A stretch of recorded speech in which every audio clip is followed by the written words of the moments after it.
This module is a part of the training series for the POWER program, Positive Outcomes with Emotion Regulation. Today, we are going to talk about Group Meeting 4, which focuses on understanding and observing thoughts. Please take a few moments to review this disclaimer about this training module.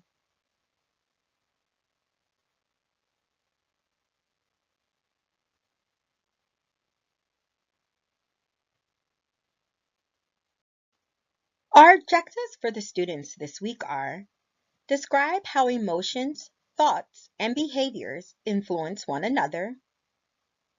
Communicate the rationale for using the observing thoughts strategy.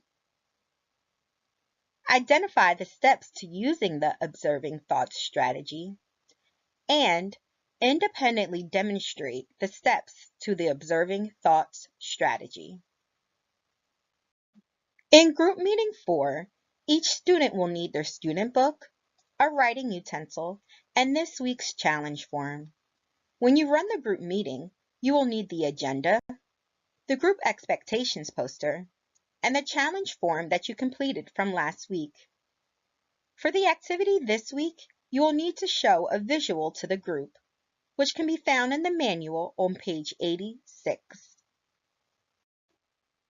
This group meeting starts off like the others, with a review of the group expectations and agenda. You will do a guided practice of deep breathing and a review of last week's challenge. Then, you will talk about the emotions, thoughts, behaviors triangle, and the observing thoughts strategy. This group meeting ends with the week's challenge and a wrap-up. Just as with previous group meetings, this meeting begins with students completing their emotion monitoring log. Then students will review the expectations for the group before we review the agenda for the day. Next, you will guide students in practicing deep breathing. You will prompt them to review the box breathing visual in the student book. Using the script in the manual, you will lead the students in deep breathing. The challenge for last week was for students to select either a relaxation strategy or a behavioral activation strategy to try. Remind students of the challenge and then share with them your own completed challenge form. Share why you selected the strategy, when and how you used it, and how it made you feel. After you share your experiences, ask students to share their own. If students were not able to complete the challenge, ask them to share which strategy they want to try, when, and how they will do it. In the next part of the group meeting, you will be introducing the emotions, thoughts, behaviors triangle. The triangle, pictured here, shows how emotions, thoughts, and behaviors are all related and influence each other. First, you will talk about emotions and introduce the concept that unpleasant emotions are not always bad, and in fact, can be important. Then you will share that thoughts are internal statements that run through our minds and are related to emotions. Encourage students to think about and share the thoughts they had the last time they were angry, then sad, then excited. Behaviors are the things we do, and thoughts and emotions also impact these. Students will share how they acted the last time they were angry, sad, or excited. For the activity, students will use page 17 in their student books, and you will show them the picture on page 86 of the manual. Prompt students to write down what the boy in the picture may be feeling, thinking, and acting. Then facilitate a discussion about each of these topics and how they are all related. This activity helps students see how closely our emotions, thoughts, and behaviors can be connected.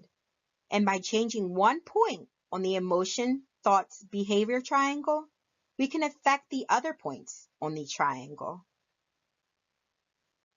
Next, you will talk about a strategy called observing thoughts. Here you will set the stage by explaining that because thoughts are based on our own personal understanding and viewpoint, thoughts are not always accurate or truthful.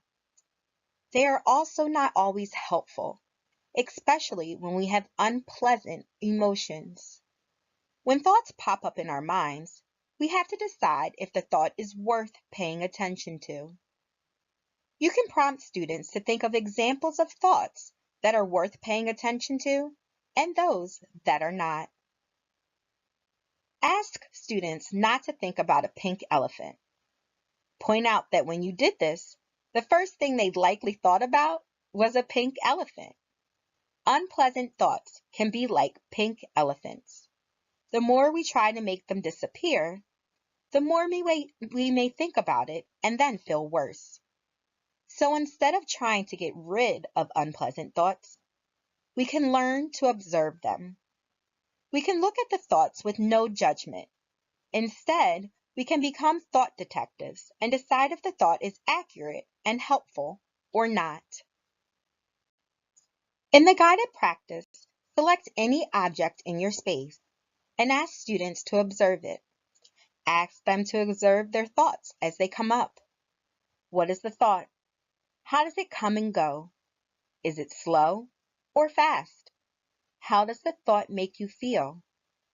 How does it make you act? Do this activity for 30 seconds. For the independent practice and reflection, students will turn to page 16. Ask students to think about the last time they felt embarrassed and observe the thoughts they had about the situation.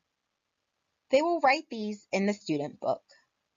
Then, students will think about the last time they were really happy, observe their thoughts, and record them in the student book. Afterwards, ask for volunteers to share. The challenge for this week is for students to consider what the observing thought strategy looks like in their heads and bring in a picture depicting this. This module was designed to provide an overview for facilitating Group Meeting 4.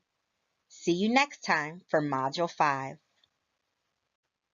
This resource was developed by the Devereaux Center for Effective Schools and has been made available to you through the Substance Abuse and Mental Service Administration and the Northeast and Caribbean Mental Health Technology Transfer Center.